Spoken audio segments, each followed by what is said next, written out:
Hello नमस्कार दोस्तों, स्वागत है आपका अपने यूट्यूब चैनल संपूर्ण संस्कृत पर। दोस्तों, हमने अब तक जो है संज्ञा प्रकरण के विषय में पढ़ा है और जिसका पार्ट भाग नंबर 1 और 2 जो है हम पढ़ चुके हैं। संज्ञा प्रकरण भाग नंबर 1, 2 कर चुके हैं। आज हम करने जा रहे हैं भाग नंबर 3।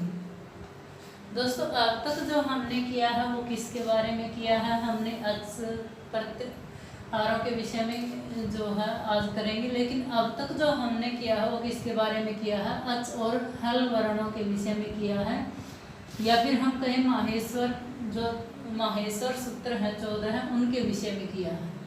अब हम करेंगे प्रत्याहार, और प्रत्याहार का शाब्दिक अर्थ मैंने क्या बताया था? संक्षिप्त। जो माहेश्वर सूत्र दिए गए हैं जिसके अंतर्गत हम जो है स्वरों को करते हैं अर्थात अच वर्णों को करते हैं, हल वर्णों को करते हैं अर्थात व्यंजन वर्णों को करते हैं, या फिर हम कहें वर्णों को करते हैं अर्थात अल को करते हैं। तो यहाँ पर आप देखेंगे जैसे 3 शब्द मैंने बोले, अच, हल और अल। दोस्तों, ये संक्षिप्त रूप है किसका है? अब जैसे अच की बात करें तो ये हमारा स्वर है, जिसमें वर्ण मैंने आपको पहले भी बताया हुआ है, अ ई उ री लरी ए ऐ ओ। हल में हमारे संपूर्ण व्यंजन वर्ण आ जाते हैं, जैसे ह व र ट। ठीक है दोस्तों, और ऐसे ही अल वर्ण जो है, अब देखो हल व्यंजन होते हैं और अल में जो है क्या आएंगे? स्वर और व्यंजन। जब हम दोनों को मिक्स कर देते हैं, एक दूसरे के साथ जोड़ देते हैं, हमारा अल बनता है। जब हम अलग अलग करते हैं तो स्वरों को अच कहा जाता है और हलों व्यंजन को हल कहा जाता है, या फिर हल वर्णों को व्यंजन बनता है। दोस्तों, अब हमारी बात रही कि हमने जो है क्या किया था?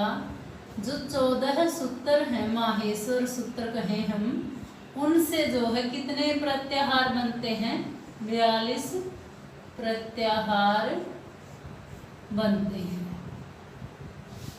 आपने लघु सिद्धांत कौमुदी में पढ़ा भी होगा। तो अब यहाँ से जो है जो 42 प्रत्याहार हैं वो कौन कौन से हैं उनके विषय में हम करें। देखिए,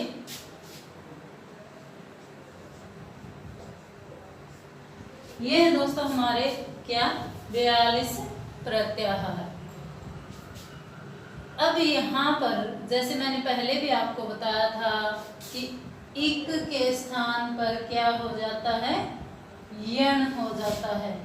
अब ये दोस्तों इक और यण क्या है, इनमें कौन कौन से वर्ण आते? मैंने कल आपको बताया भी था कि ई उ री लरी ये वर्ण आएंगे। अब दोबारा देख लीजिए एक बार, ई उ री लरी। यण में कौन कौन से आते हैं? य व र ल। तो इस प्रकार से दोस्तों ये जो है, ये जो प्रत्याहार है ये हमारे लिए मोस्ट इम्पोर्टेंट है, एक बेस का कार्य करता है। अगर हमारे को ये अच्छे से समझ में नहीं आएंगे तो हम आगे जो है बहुत बार पजल होंगे कि ये कैसे आ गया, कहाँ से आ गया। तो सबसे मेन जो चीज़ है वो हमारी क्या है? 14 सूत्र है, माहेश्वर सूत्र, उनको अच्छे से याद कीजिएगा। उसके बाद जो है ये कैसे बनेंगे वो वहीं से निकलेंगे, जहां पर भी हमारे ये लास्ट के हलंत वर्ण दिए गए हैं यहाँ तक हम करेंगे। अब मान लीजिए खय है, खय जो प्रत्याहार है हमारा, इसमें कौन कौन से वर्ण आते हैं? देख लीजिए, ख, ह, छ, ह, ह, च, त, त, क, प, और लास्ट में आपको पता है दोस्तों कि ये आया है जिसके हलंत लगा हुआ है, तो ये हमारा ये बन गया खय। यहाँ पर हमने जो है जो ख वाला जो सूत्र है हमारा, उसमें उसमें क्या था, ख फ छ ठ थ च ट थ व, त के बाद व हलंत आता है, उसको निकाल दिया यहाँ से। क्यों? क्योंकि हमने खया प्रत्याहार करना है और प्रत्याहार में जो हलंत वर्ण है उनको छोड़ दिया जाता है। इनकी दोस्तों इत संज्ञा होती है। इत का मतलब क्या होता है? इत का मतलब है यहाँ पर कि उस वर्ण को अदृश्य कर दिया जाता है और फिर उसका जो है क्या हो जाता है, लोप हो जाता है। तो यहाँ पर एक सूत्र आएगा हलंत्यम, और ये जो सूत्र है, ये जो 14 प्रत्याहार सूत्र हमारे माहेश्वर जो सूत्र हैं, उनमें जो अंतिम वर्ण है इन सभी की, एग्जाम्पल के लिए किसी को भी उठा लो, क च ट ण म ल, इस प्रकार से इन सभी की क्या हो जाती है, इत संज्ञा हो जाती है। और इत संज्ञा होने के कारण जो है उस सूत्र का क्या, उस सूत्र के द्वारा आगे चल करके उस वर्ण का क्या हो जाएगा, लोप हो जाएगा दोस्तों। तो इस प्रकार से आप इनको अच्छे से बना करके देखिएगा, अच्छे से समझिएगा, तभी जा करके जो है इनको बने करेंगे, हम समझेंगे तभी आगे बढ़ेंगे। अभी यहाँ पर दोस्तों देखिए, एक ही प्रत्याहार का हमारा 2 बार प्रयोग हुआ है, वो कौन सा है, अण प्रत्याहार। कौन सा है, अण प्रत्याहार। अब ये कैसे बनेगा इसको अच्छे से समझिएगा। एक बार तो हमारा अ इ उ न केवल किसमें से, अच वर्णों के अंतर्गत जो हमारे अ इ उ वर्ण आते हैं वहीं तक जो है इस प्रत्याहार को बनाया जाता है। सेकंड टाइम जो इस प्रत्याहार को बनाया जाता है वो कहाँ बनाया जाता है दोस्तों, अ इ उ री लरी ए ओ ग को छोड़ देंगे, ए ओ ऐ आओ, फिर उसके बाद ह या व र, फिर उसके बाद लण का जो है ल और न, ये न लिया गया है। इस कारण से इसको अण प्रत्यय को 2 बार दोहराया गया है यहाँ पर। इस चीज को आप ध्यान में रखेंगे, कंफ्यूज नहीं होंगे। अगर कुछ भी समझ में नहीं आए तो आप कमेंट में जो है डाल दीजिएगा, आपको बता दिया जाएगा। आगे देखिए,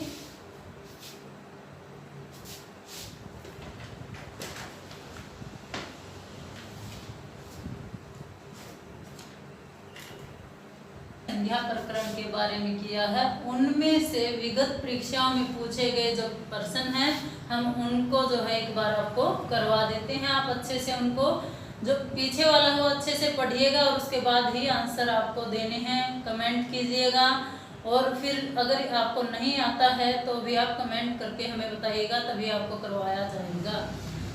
क्वेश्चन मैं आपको बता देती हूँ क्योंकि मैं ये सारा का सारा जो है यहाँ पर करवा चुकी हूँ। दोस्तों यहाँ पर है सबसे पहला क्वेश्चन है DSSSB में जो है PGT के एग्जाम में पूछा गया क्वेश्चन था आपका कि वार्तिकारः कः। प्रश्न जो है आपका कौन सा, पहला वार्तिकारः कः, वार्तिकारः कः, सॉरी वार्तिकारः कः। तो यहाँ पर 4 ऑप्शन आपको दिए गए हैं। एक है कात्यायनः, दूसरा आपका सुरेश्वराचार्य,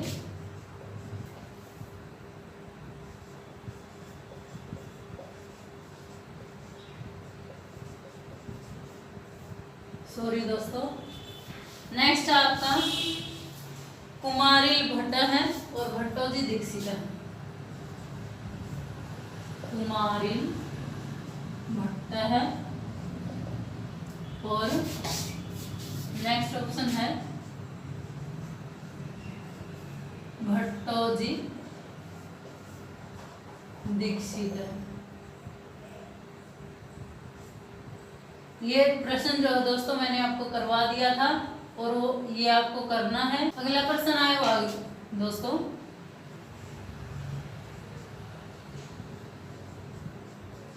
माहेश्वर सूत्राणाम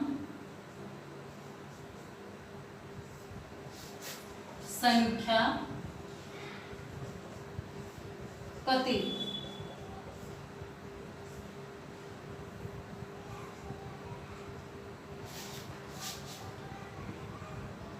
दोस्तों आपको मैंने बार बार बताया है कि ये जो माहेश्वर सूत्र है हमारे, इनका जो है बार बार आपके सामने प्रश्न उठता है, तो आप अच्छे से इस चीज को समझिएगा।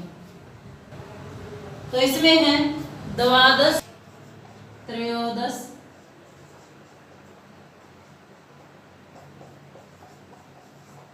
चतुर्दश और पंचदश। उसके बाद है दोस्तों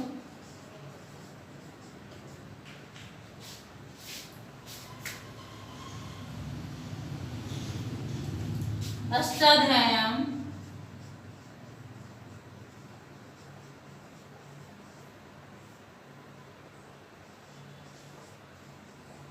अंतिम सूत्र। फर्स्ट आपका अ ई उ न, आगे था आपका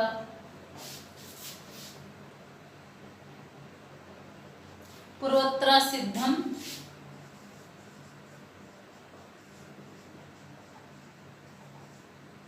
पूर्वोत्तरा सिद्धम। उसके बाद आपका इति शब्दानुशासनम, इति शब्दानुशासनम।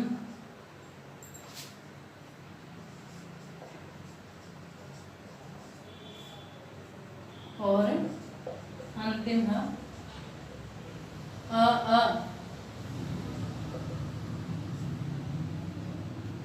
तो इनमें से बताना है दोस्तों। तो अष्टाध्यायी में अंतिम जो सूत्र है वो क्या है, ऐसा आपसे पूछा गया है। तो अ ई उ न तो सूत्र है ही नहीं, ये तो आपको भी पता है कि जो प्रत्याहार जो सूत्र है ना, उसमें जो है फर्स्ट ये है कौमुदी के अंतर्गत। तो अ ई उ न जो है माहेश्वर सूत्र है, न कि जो है अष्टाध्यायी का अंतिम सूत्र है। उसके बाद पूर्वोत्तरा सिद्धम है या इति शब्दानुशासनम, अब ये शब्दानुशासन के बारे में बता रहा है। और अ जो है वो हमारा क्या है, अष्टाध्यायी का अंतिम सूत्र है। यदि आपसे जो है पूछ लिया जाए कि अष्टाध्यायी का अंतिम की जगह क्या पूछ लिया आपसे, प्रथमम सूत्रम किम, तो वो आपका क्या रहेगा दोस्तों, वृद्धिरादैच। क्या रहेगा दोस्तों, वृद्धिरादैच,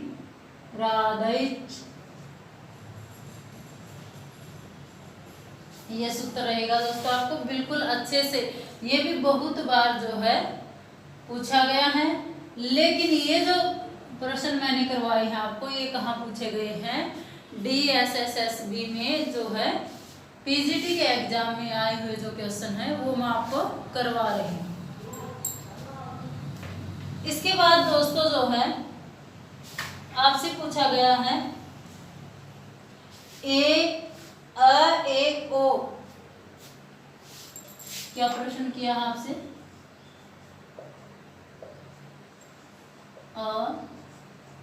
ए ओ त्रयाणाम वर्णानाम संख्या, त्रयाणाम वर्णानाम संख्या का या का संख्या भवति, का संख्या भवति, ये आपको बताना है दोस्तों। तो जो ये वर्ण है इनकी जो संख्या क्या होती है वो आपको बताना है। तो फर्स्ट ऑप्शन आपके सामने वृद्धि स्वर,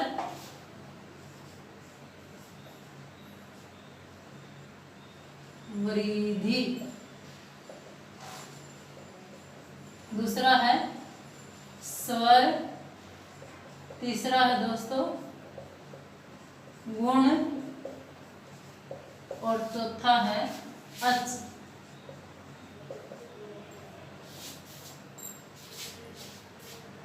उसके बाद है दोस्तों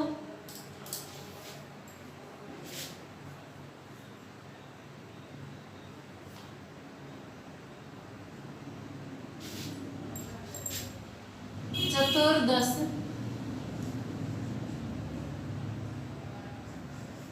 चतुर्दश सूत्राणाम, कौन से, जो मैंने माहेश्वर सूत्र आपको बताया, चतुर्दश सूत्राणाम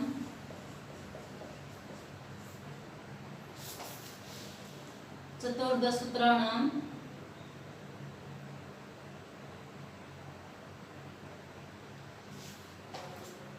कस्य वर्णस्य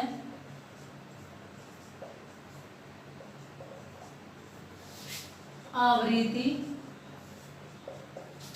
भवति। कस्य वर्णस्य आवृत्ति भवति। ये प्रश्न का आंसर जो है दोस्तों आपको देना है। फर्स्ट ऑप्शन में है आपके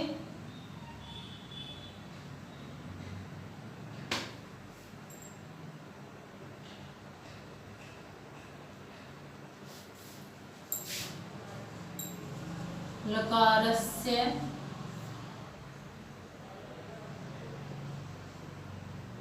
वा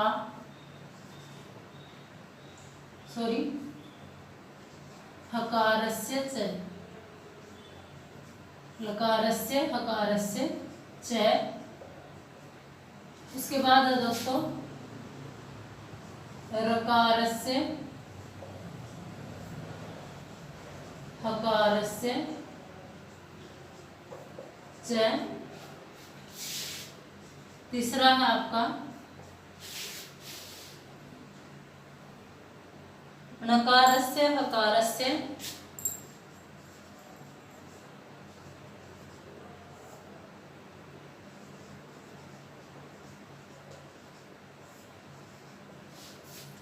और अंतिम है हकारस्य और हकारस्य ककारस्य च।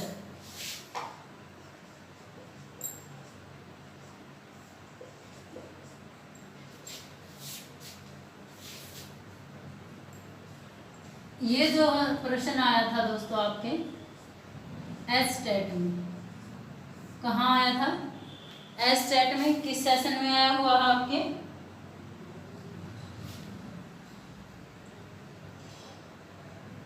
दो 2017 वाले में था। तो यहाँ पर आप जो है ध्यान से देखेंगे, समझेंगे इसको कि हरा वर्ण की तो हमने सभी में पढ़ी, पीछे हमने किया है उसमें पढ़ी है, और ये सभी ऑप्शन में हमें दिखाई दे रहा है। लेकिन दोस्तों यहाँ पर अन्य कौन सा आंसर रहेगा ये आपको अच्छे से बताना है, कमेंट करना है, और उसके बाद जो है नेक्स्ट वीडियो में आपको ये करवाया जाएगा। क्योंकि पहले मैं जो है आपके विचार जानना चाहती हूँ, क्योंकि ये हम कर रहे हैं बार बार, लेकिन आपका क्या मंतव्य है इस पर जो है आप अपना विचार रखेंगे कमेंट के माध्यम से। आगे है दोस्तों अकारस्य, अगला प्रश्न है अकारस्य कति भेदाः सन्ति। दोस्तों ये भी मैं आपको करवा चुकी हूं। ऑप्शन है इसमें अष्टविंशतिः,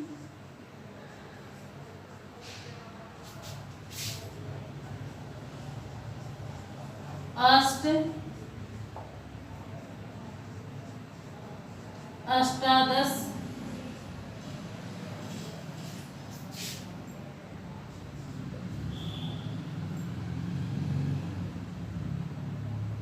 और विंशति।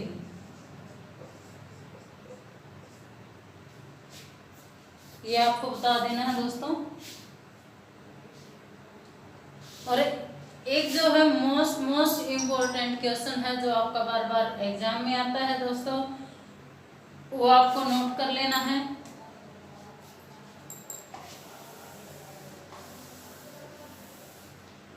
देखिएगा,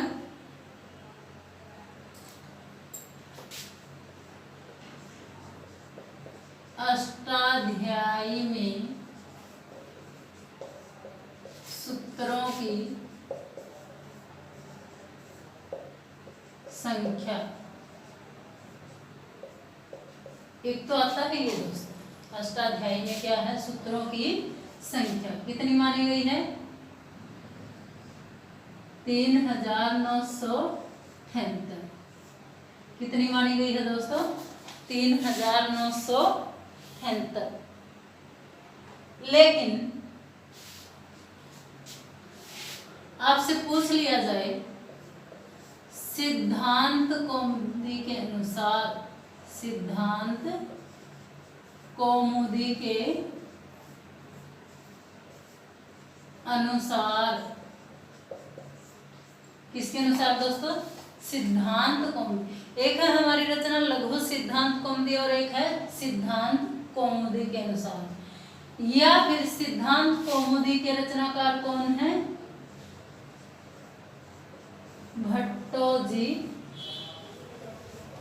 दीक्षित जी के अनुसार भी यदि आपसे पूछ लिया जाए तो जो है आप सूत्रों की संख्या कितनी बताएंगे, ये आपका जो है ये DSSB में जो है पूछा गया क्वेश्चन है, किसमें, पीजीटी के एग्जाम में। तो अब देखिए दोस्तों, सिद्धांत कौमुदी के अनुसार या फिर भट्टोजी दीक्षित जी के अनुसार जो है यदि आपसे क्या पूछा जाए, सूत्रों की संख्या कितनी है दोस्तों, ये है आपकी 3973। इसमें ऑप्शन भी दिए हुए थे दोस्तों, मैं आपको बता दूं, एक दिया था 3970, 3980, 3985 और 3975। कितना, फर्स्ट मान लीजिए 3970, दूसरा दे दे 3975, तीसरा दे आपको 3980 और चौथा दे दे 3985। तो आंसर में आपको क्या देना है, 3975। किसके अनुसार, चाहे आपसे सिद्धांत कौमुदी के अनुसार सूत्रों की संख्या पूछे या फिर आपसे पूछे कि जो है भट्टोजी दीक्षित के अनुसार जो सूत्रों की संख्या कितनी है। उसके बाद दोस्तों यदि हम चर्चा करें कि जैसे हमने अष्टाध्यायी के अनुसार सूत्रों की संख्या की है, अष्टाध्यायी के अनुसार जो सूत्रों की संख्या हमने की है 3978, लेकिन यहाँ पर अष्टाध्यायी के अलावा आपसे जो है यहाँ पर अष्टाध्यायी रचना किसकी है, पाणिनि की। तो पाणिनि के अनुसार भी पाणिनि के अनुसार भी आपसे जो है पूछ सकता है, क्या पूछ सकता है कि जो है सूत्रों की संख्या कितनी है। आज के लिए दोस्तों इतना ही, मिलते हैं अगले वीडियो में। आपको अच्छे से समझ में आ रहा है तो लाइक कीजिए, सब्सक्राइब कीजिए, और जो चीज़ आपको नहीं समझ में आ रही है दोस्तों तो उसके लिए जो है कमेंट कीजिए। धन्यवाद दोस्तों।